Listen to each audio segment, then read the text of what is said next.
Voilà, on continue un petit peu la leçon aujourd'hui sur les nombres premiers avec deux théorèmes très importants qui portent sur les nombres premiers. Alors le premier théorème, qui s'appelle en fait le théorème d'Euclide, il vous dit la chose suivante: il existe une infinité de nombres premiers. Donc ça, on en est sûr et certain, des nombres premiers, il y en a une infinité. Alors, je vous donne pas la démonstration pour la simple et bonne raison, c'est qu'au collège, elle est un petit peu compliquée et puis elle vous apportera rien. Vous avez juste à retenir qu'il y en a une infinité de nombres premiers. Et on arrive à un théorème beaucoup plus important qui s'appelle le théorème fondamental de l'arithmétique. Alors, il vous dit la chose suivante: tout nombre entier supérieur ou égal à 2 s'écrit de façon unique sous forme d'un produit de puissance de nombres premiers. Alors pareil, la démonstration elle est très compliquée au collège, il va falloir me croire sur parole que ce théorème est vrai. Donc en fait, ce théorème vous dit que quand on prend un nombre, on peut toujours l'écrire sous la forme d'une multiplication de nombres premiers avec éventuellement des puissances. Alors on va comprendre ça sur les exemples juste en dessous.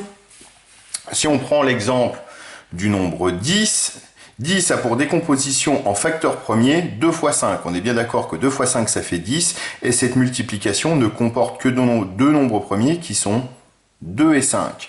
Alors on peut essayer de faire la même chose avec 6 juste en dessous, c'est-à-dire écrire 6 sous forme d'une multiplication de nombres premiers. Alors c'est pas très compliqué. 6, il s'agit de 2 fois 3. Et on vérifie, 2 et 3 sont bien des nombres premiers, donc on a bien la décomposition en facteur premier de 6. Alors, 49 a pour décomposition en facteur premier. Alors 49, c'est 7 fois 7. 7, c'est un nombre premier.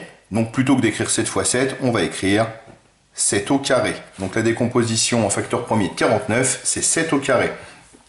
Alors, un autre exemple en dessous, je vous ai donné directement la décomposition en facteur premier. Par exemple, le nombre 63, ça a pour décomposition en facteur premier 3 au carré fois 7. Alors si on réfléchit bien, 3 au carré fois 7, c'est 9 fois 7. Et 9 fois 7, ça fait bien 63.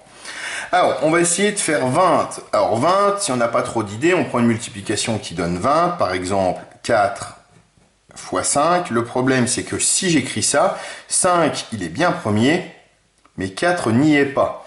Donc il faut que j'essaye de décomposer 4 en produit de facteur premier. Alors le nombre 4, c'est tout simplement 2 fois 2, 2 est premier, donc ça va être tout simplement 2 au carré, et je recopie le fois 5. Donc la décomposition en facteur premier de 20, c'est 2 au carré fois 5. Alors on peut le faire aussi sur des nombres très grands, ça marche vraiment pour n'importe quel nombre. Je vous ai mis en dessous la décomposition en facteur premier donc de 4050.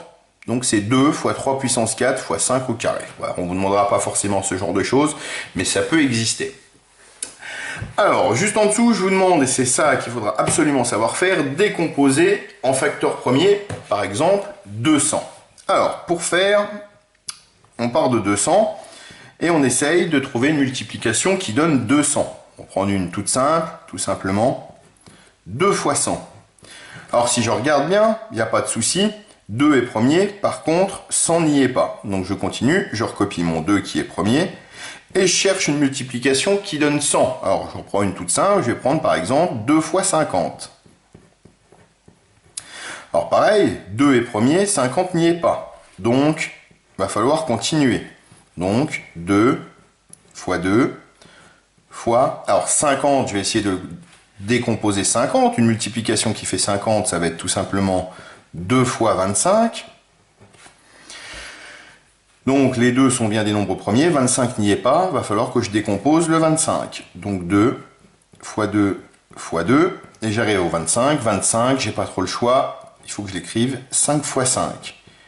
Alors si je regarde bien maintenant, les nombres 2, c'est des nombres premiers, 5 est premier aussi, donc c'est terminé, je n'ai plus que des nombres premiers. Alors je ne vais pas laisser ça comme ça, je vais l'écrire de façon plus simple.